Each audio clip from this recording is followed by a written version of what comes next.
আল্লাহর হাবিব সাল্লাল্লাহু আলাইহি ওয়াসাল্লাম বলেন, কিয়ামতের ময়দানে মাগনুদ যখন পিপাসার মধ্যে পড়ে যাবে, আল্লাহর হাবিব সাল্লাল্লাহু আলাইহি ওয়াসাল্লাম বলেন, কাল কিয়ামতের ময়দানে মানুষগুলো করতে থাকবে, নিজেদের জিহ্বাগুলো বের হয়ে থাকবে গরমের মধ্যে, মাথার মগজগুলো টকবক করতে থাকবে কাল কিয়ামতের ময়দানে।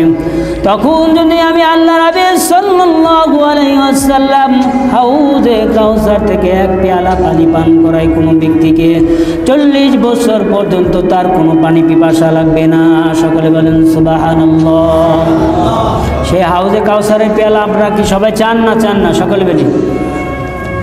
আল্লাহর হাবিব সাল্লাল্লাহু আলাইহি ওয়াসাল্লাম বলেন, এই